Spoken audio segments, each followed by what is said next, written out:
بسم اللہ الرحمن الرحیم۔ سامعین کرام، آپ سن رہے ہیں انسپیکٹر نواز خان سیریز کے سلسلے کی ایک اردو کہانی ذرا سی بات، جس کے مصنف ہیں طاہر جاوید مغل، اور یہ اس سلسلے کی آخری اور قسط نمبر 2 ہے۔ مجھے امید ہے آپ کو میری یہ کاوش پسند آئی ہوگی۔ آپ نے اگر ابھی تک میرا چینل کہانی گھر سبسکرائب نہیں کیا تو ابھی میرے چینل کو سبسکرائب کر کے بیل نوٹیفیکیشن آن کر لیجئے، تاکہ آنے والی ہر نئی کہانی کی اطلاع بر وقت آپ تک پہنچ سکے۔ میں قہر سنگھ کے گھر زیادہ دیر نہیں رہا، لیکن اس مختصر سے وقت میں جہانی نے کچھ ایسی باتیں میرے کان میں ڈال دیں کہ قہر سنگھ کو گھیرنا آسان ہو گیا۔ اس نے بتایا کہ قہر سنگھ کے گھر آنے کا کوئی وقت نہیں، بعض دفعہ وہ کئی دن گھر کا رخ نہیں کرتا۔ اس نے کہا کہ ویر والی گاؤں کے پاس ایک بیلا ہے، وہاں فوجیوں کی کچھ پرانی بیرکیں ہیں۔ قہر سنگھ نے وہیں اپنا ڈیرا ڈال رکھا ہے اور اس کے ٹھکانے کا علم گاؤں میں کسی کو بھی نہیں۔ جہانی ٹھیک ہی کہتی تھی۔ مستری اشرف گدھے کی طرح مار کھانے کے باوجود قہر سنگھ کے اس ٹھکانے کے بارے میں نہیں بتا سکا تھا۔ جہانی سے رخصت ہو کر میں پھر چودھری کے پاس آیا اور اسے بتایا کہ قہر سنگھ کی عورت بڑی منہ پھٹ ہے، تھانے میں جا کر اس کا دماغ ٹھیک ہوگا۔ اس نے شوہر کے بارے میں کچھ نہیں بتایا۔ یہ باتیں اس لیے ضروری تھیں کہ قہر سنگھ بیوی کو کوئی نقصان نہ پہنچائے۔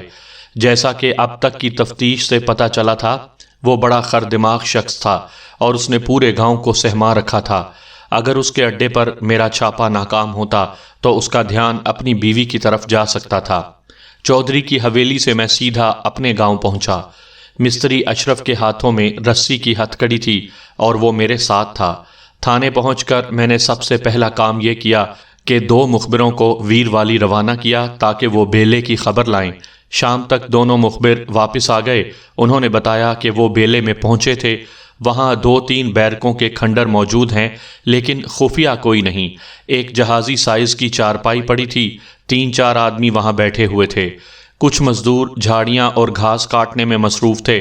پتہ چلا کہ وہ اس جگہ کو آباد کر رہے ہیں، مطلب کہ کھیتی باڑی کا ارادہ رکھتے ہیں۔ مخبروں نے بتایا کہ وہ لوگ انہیں بھی بیگار پر لانا چاہتے تھے، بڑی مشکل سے جان چھڑا کر آئے ہیں۔ مخبروں کی اطلاع سے ظاہر تھا کہ بیلے میں کچھ نہ کچھ ضرور ہے۔ میں نے ایک چھاپا مار پارٹی تیار کی اور عشاء کی اذان کے وقت ویر والی گاؤں کی طرف روانہ ہو گیا۔ احتیاطاً میں نے کارتوسوں کی ایک فالتو پیٹی بھی ساتھ لے لی تھی۔ پارٹی میں کل 8 جوان تھے جو 6 گھوڑوں پر سوار تھے۔ جب ہم بیلے میں پہنچے تو ہو کا عالم تھا۔ یہ فروری مارچ کے دن تھے۔ دیہات کی کھلی فضا میں یہ موسم بھی کافی خنک ہوتا ہے۔ ہم نے گھوڑے ایک جگہ باندھے اور ایک کانسٹیبل کو نگرانی پر چھوڑ کر آگے بڑھے۔ اندر ایک جگہ آگ روشن تھی اور باتوں کی آواز آتی تھی۔ محتاط انداز سے چلتے ہم لوگ آگ کے بالکل قریب پہنچ گئے۔ ایک شخص مزے لے کر سونی مہیوال کا قصہ بیان کر رہا تھا۔ دوسرا شخص دیوار سے ٹیک لگائے چارپائی پر نیم دراز تھا۔ اس نے دونوں ٹانگیں پھیلا رکھی تھیں اور 2 آدمی مٹھیاں بھر رہے تھے۔ فضا میں تاڑی کی بو پھیلی ہوئی تھی۔ ایک شخص بولا، میرا خیال ہے استاد سو گیا۔ نیم دراز شخص کی غنودگی سے بھرپور آواز سنائی دی، اوئے میں نہیں سویا۔ ہاں آگے بتا۔ اس الو کے پٹھے نے سونی کی ساری دکان خرید لی، پھر کیا ہوا؟ کہانی سنانے والا بولا، استاد وہ تو پرانی بات ہو گئی، اب تو سونی کا قسم اس کا گھٹ بھرنے والا ہے۔ تو سن کیا رہا ہے؟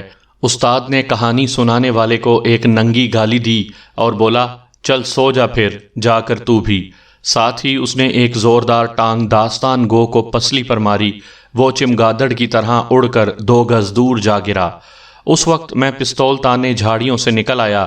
ASI میرے ساتھ تھا۔ خبردار، اس کی آواز سناٹے میں گونجی، کوئی حرکت نہ کرے۔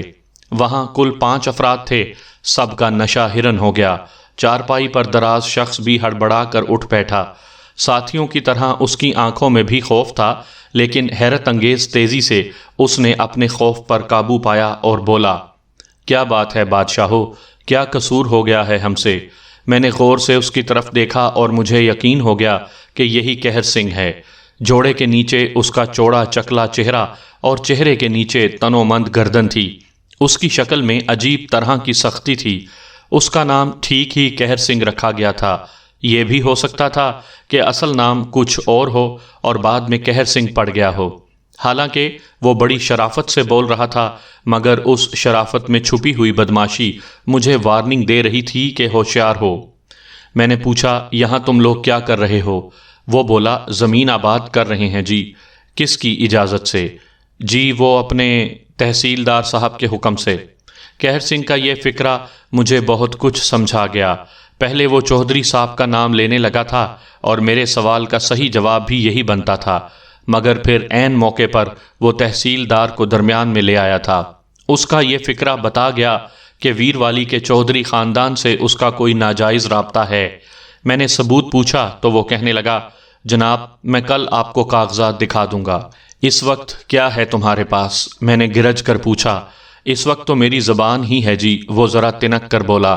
تم سب کو میرے ساتھ تھانے چلنا ہوگا۔ اس کا رنگ پھیکا پڑ گیا۔ اس وقت میرا ایک کانسٹیبل جو بیرک میں گھس گیا تھا، ایک بندوق تھامے اندر سے برآمد ہوا۔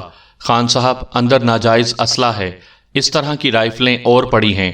جو ہی کانسٹیبل کی زبان سے یہ الفاظ نکلے، درختوں کے قریب کھڑے 3 افراد بھاگ نکلے۔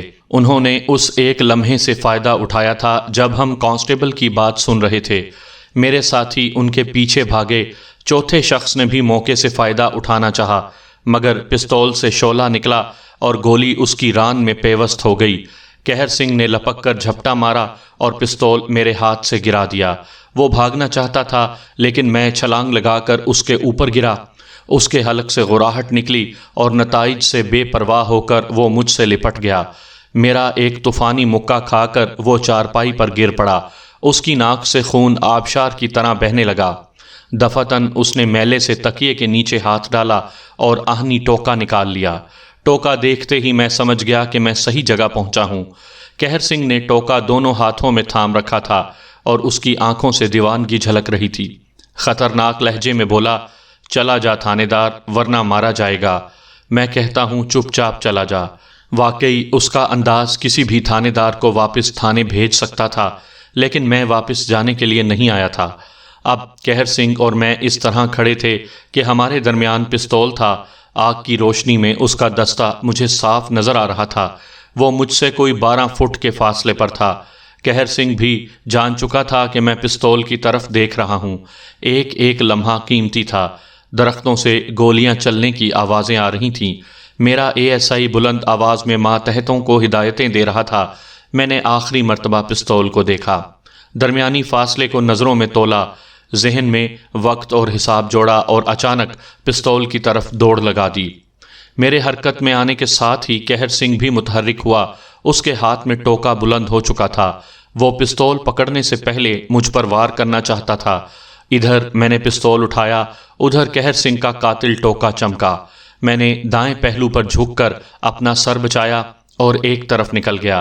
چند فٹ آگے جا کر میں تیزی سے گھوما اور قہر سنگھ کے ہاتھ کو نشانہ بنایا۔ گولی عین نشانے پر بیٹھی اور قہر سنگھ جو پھر میری طرف ہی لپک رہا تھا، بازو پکڑ کر دوہرا ہو گیا۔ خبردار، دوسری گولی سر میں ماروں گا، میں نے وارننگ دی۔ قہر سنگھ نے خون بار نظروں سے مجھے دیکھا اور دانت چبا کر رہ گیا۔ میرا اندازہ درست نکلا۔ قہر سنگھ کا رابطہ ویر والی کے چودھریوں سے تھا۔ اگلے ہی روز وہ تھانے پہنچ گئے۔ میں اس وقت قہر سنگھ سے پوچھ گچھ کر رہا تھا۔ میرا واحد سوال یہی تھا کہ یوسف ولد چودھری اللہ دتا سے اس کی کیا دشمنی ہے اور اس نے اس پر قاتلانہ حملے کیوں کیے۔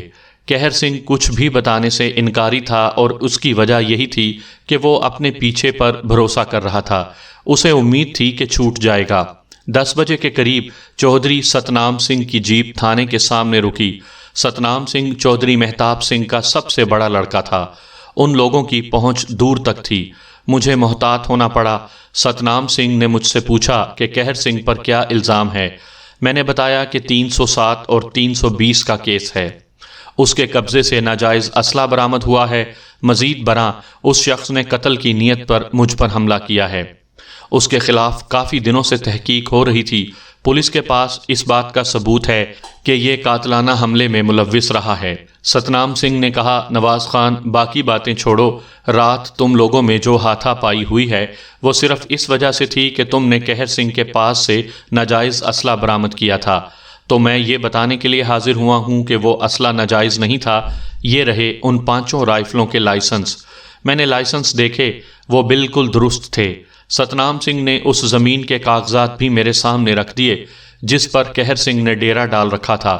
کہنے لگا، نواز خان، یہ اس بیلے کے کاغذات ہیں، اچھی طرح دیکھ لو۔ قہر سنگھ میری ہدایت پر ہی وہاں کٹائی کر رہا تھا۔ باقی اب بھی اگر تم باہر سے ضمانت چاہتے ہو تو کوئی ایک نام لے دو، ضمانت میں لے کر دوں گا۔ صاف محسوس ہوتا تھا کہ ستنام سنگھ ہر قیمت پر قہر سنگھ کو چھڑانا چاہتا ہے۔ میں نے کہا، چودھری صاحب، میں سب کچھ بھول سکتا ہوں، مگر یہ نہیں کہ قہر نے میرے ایک عزیز دوست پر قاتلانہ حملہ کیا۔ اسے اس بری طرح زخمی کیا گیا کہ وہ نہ صرف ایک ٹانگ سے محروم ہو گیا بلکہ ابھی تک زندگی موت کی کشمکش میں ہے۔ چودھری کافی دیر تک مجھ سے بحث کرتا رہا، پھر شام کو آنے کا کہہ کر چلا گیا۔ میں جانتا تھا شام تک وہ کوئی تگڑی سفارش لے کر آئے گا۔ میں نے اس دوران قہر سنگھ کی زبان کھلوانے کی کوشش کی مگر وہ ٹس سے مس نہیں ہوا۔ جوتے کھا کر وہ اور زیادہ شیر ہوتا تھا اور بعض اوقات وحشیانہ کہکہے لگانے لگتا تھا۔ اس کی عمر 40 سال کے لگ بھگ تھی۔ نہایت سخت جان شخص تھا۔ مجھے یاد آیا کہ تیش کے عالم میں اس نے کس طرح یوسف کا گھوڑا ذبح کر دیا تھا۔ اس کا چھوٹ جانا یوسف کے لیے بہت خطرناک تھا۔ وہ ایک غسیلا اور کریک شخص تھا۔ تاہم شام تک پے در پے ایسے واقعات ہوئے کہ مجھے قہر سنگھ کو چھوڑنا پڑا۔ پہلے علاقے کے 4-5 با اثر افراد اس کی سفارش لے کر آئے، پھر مجھے ایک اعلیٰ افسر کی دستی چٹھی موصول ہوئی، پھر شام کو چودھری ستنام سنگھ خود ایس پی کو لے کر پہنچ گیا۔ میں نے قہر سنگھ کو ضمانت پر چھوڑ دیا۔ چودھریوں کے زور کا تو مجھے پہلے بھی پتا تھا، لیکن اب ظاہر ہو گیا کہ وہ ناک اونچی رکھنے کے لیے ہر جائز و ناجائز طریقہ اختیار کرتے ہیں۔ بہرحال میں ہتھیار ڈالنے کا ارادہ نہیں رکھتا تھا۔ ایسے فرعون فطرت چودھریوں سے میں نے کئی بار ٹکر لی تھی اور ان کی من مانیوں کی بھرپور مزاحمت کی تھی۔ میرے دل میں ایک شک تھا، اسے رفع کرنے کے لیے میں اگلے روز امرتسر جا پہنچا۔ یوسف سے ملاقات ہوئی، اسے اب عام وارڈ میں منتقل کر دیا گیا تھا۔ حالت بہتر تھی اور اب وہ دھیمے لہجے میں بول بھی سکتا تھا۔ میں نے اسے قہر سنگھ کے بارے تفصیل سے بتایا اور پوچھا کہ آیا اس شخص سے اس کی کوئی عداوت ہے؟ یوسف نے ایک لمحے کے لیے سوچا، پھر اس کے چہرے پر عجیب سے تاثرات نظر آئے۔ یوں لگا جیسے کوئی بھولی بسری بات یاد آ گئی ہو۔ کچھ دیر خالی نظروں سے میری طرف دیکھتا رہا، پھر بولا، انسپیکٹر صاحب، آپ نے چودھری ستنام سنگھ کا نام لے کر مجھے الجھن میں ڈال دیا ہے۔ ان لوگوں سے میری کوئی عداوت تو نہیں، لیکن ایک شک مجھے اب ہو رہا ہے۔ آج سے کوئی 5 مہینے پہلے کی بات ہے، سردیوں کے دن تھے۔ میں اپنے ایک یار کے ساتھ گھوڑے پر سوار شکار کے لیے نکلا ہوا تھا۔ جنگلی خرگوشوں کا پیچھا کرتے ہم ویر والی کی طرف نکل گئے۔ راستے میں ایک جگہ لڑکی نظر آئی۔ اس نے مردانہ کرتا اور میلی سی دھوتی پہن رکھی تھی، کسی غریب گھر کی لگتی تھی۔ ویسے ہی دل میں شیطان آ گیا، میں اسے چھیڑ بیٹھا۔ وہ تو ایک دم آگ بگولا ہو گئی۔ اس نے کچھ ایسی بات کی کہ مجھے بھی غصہ آ گیا۔ گھوڑے سے اتر کر میں نے اس کا بازو پکڑ لیا۔ اس نے میرے منہ پر تھوکا تو میں نے تھپڑ دے مارا۔ بات بڑھ گئی، وہ چیخ کر بولی، تجھے اسی جگہ ٹکڑے نہ کروایا تو میرا نام دلشاد نہیں۔ اتنے میں 2-3 لڑکیاں بھاگتی ہوئی آ گئیں۔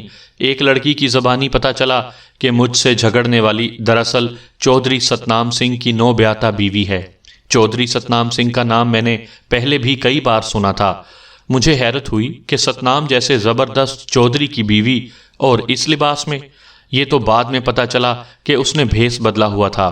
گاؤں میں کسی سہیلی کی شادی تھی، لڑکیاں سوانگ بھر کر وہاں گیت گانے جا رہی تھیں۔ بہرحال ہم میں تکرار ہو رہی تھی کہ چند گھڑ سوار نظر آئے۔ ایک لڑکی کی زبانی یہ سن کر میرا خون خشک ہو گیا کہ چودھری ستنام آ رہا ہے۔ وہ قریب پہنچے تو دلشاد زور زور سے رونے لگی۔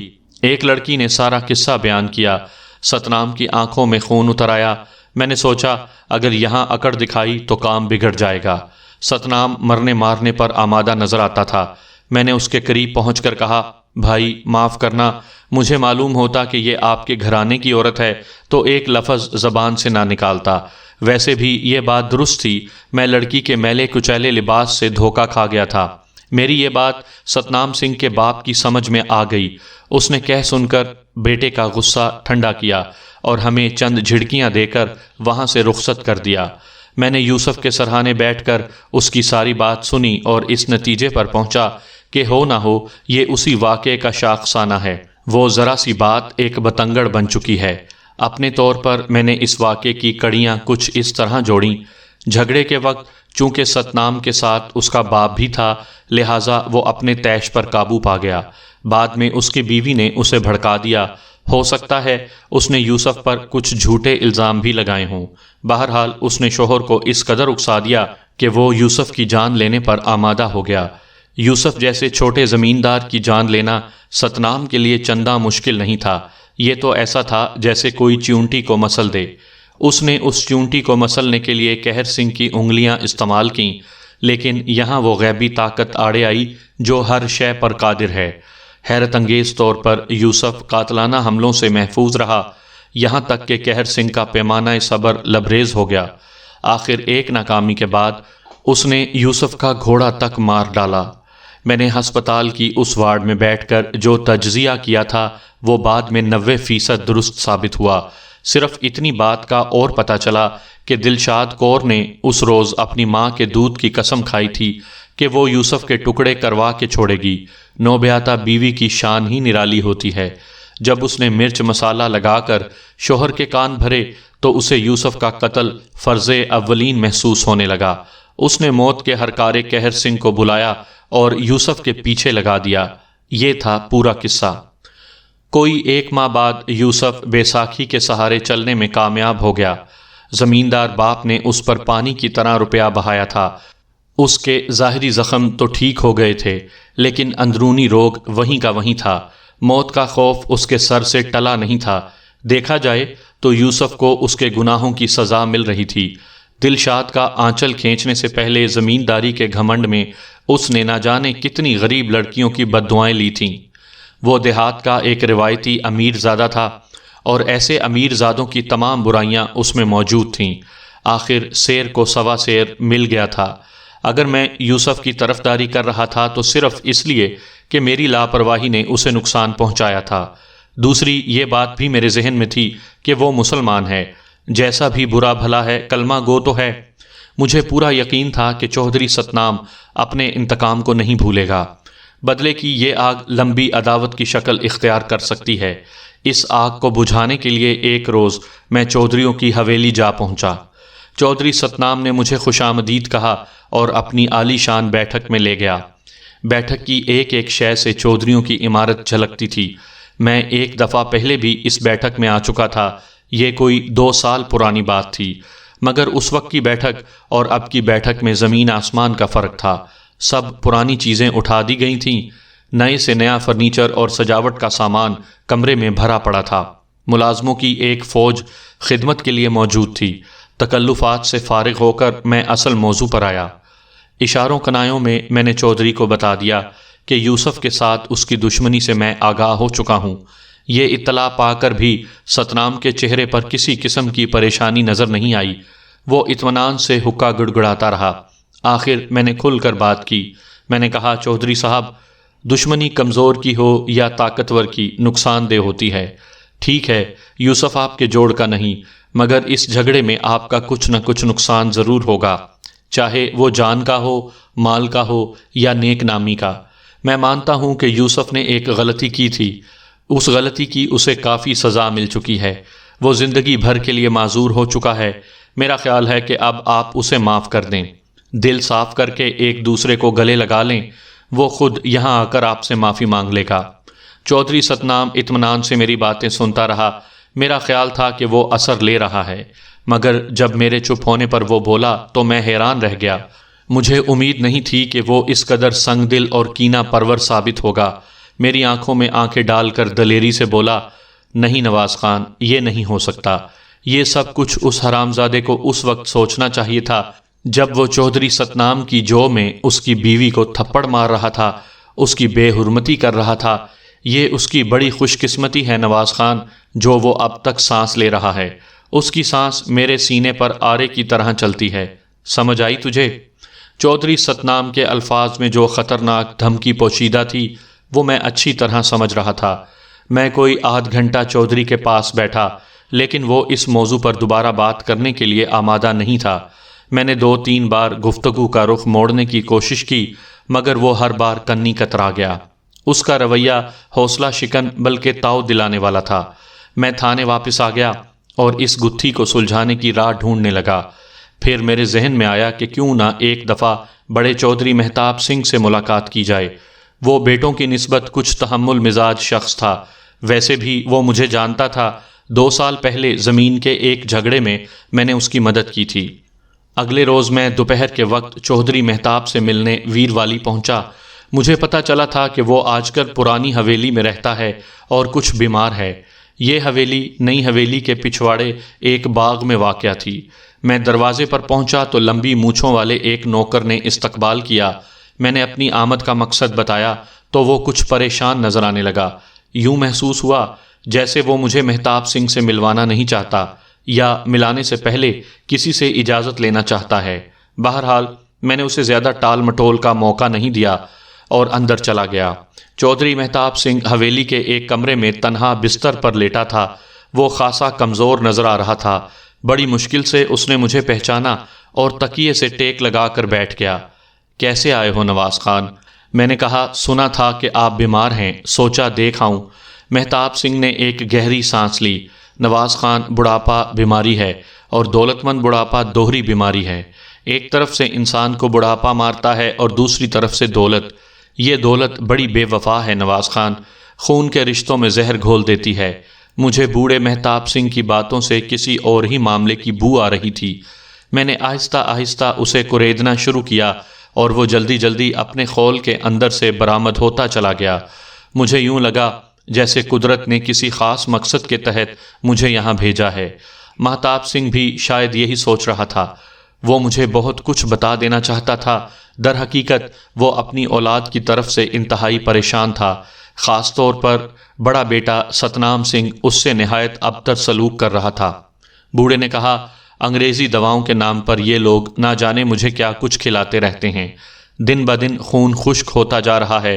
مجھے تو لگتا ہے کسی دن سوتے میں کوئی میرا گلا کاٹ جائے گا۔ میری ارتھی کا سپنا میری اولاد کی آنکھوں میں دن رات سمایا رہتا ہے۔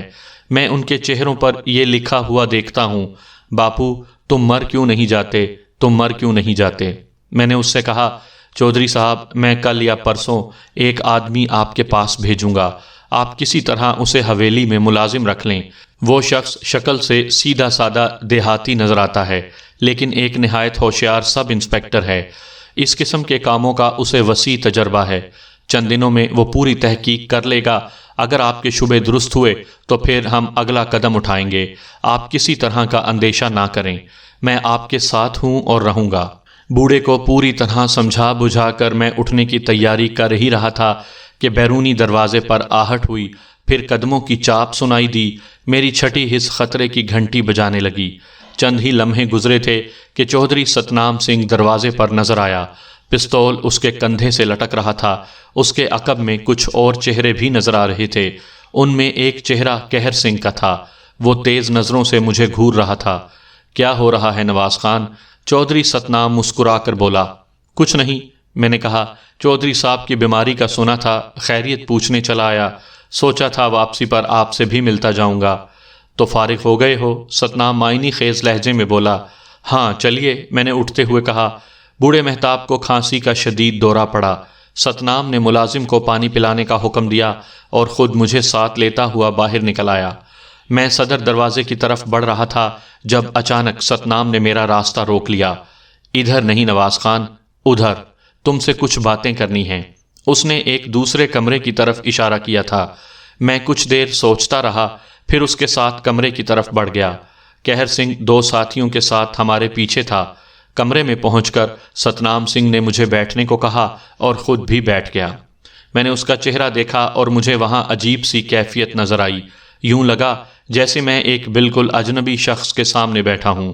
اس نے جلتی آنکھوں سے مجھے دیکھا اور بولا، نواز خان میں تیری بہت عزت کرتا تھا، لیکن افسوس کہ تو نے ضرورت سے زیادہ جان لیا۔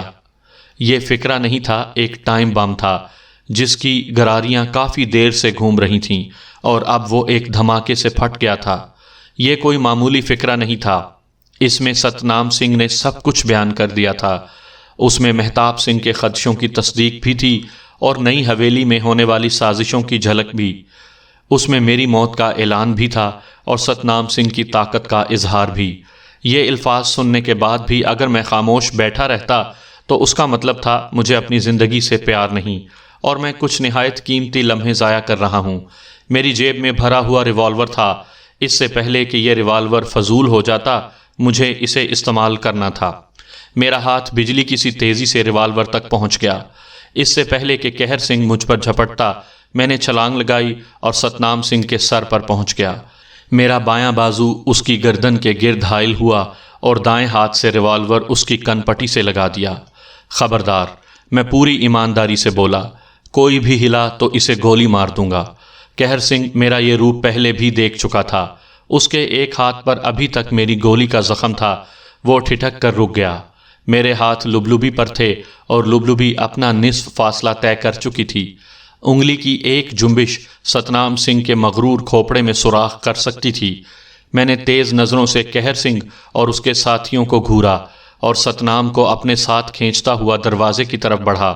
حویلی کے دوسرے ملازم بھی کونوں کھدروں سے نکل آئے تھے اور وحشت زدہ نظروں سے یہ منظر دیکھ رہے تھے۔ ہر شخص کو سانپ سونگھ گیا تھا۔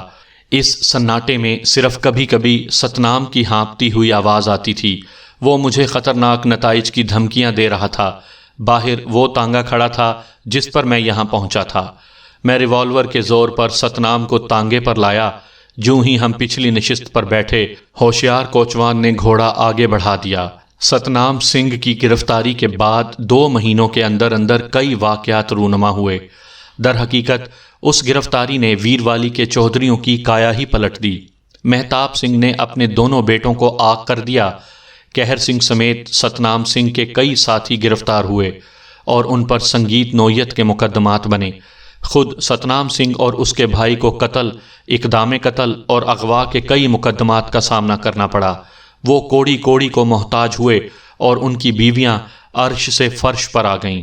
یوسف صحت یاب ہو کر اپنے گاؤں واپس آ گیا۔ جان کے جان لیوا خوف سے چھٹکارا پا کر وہ بہت خوش تھا۔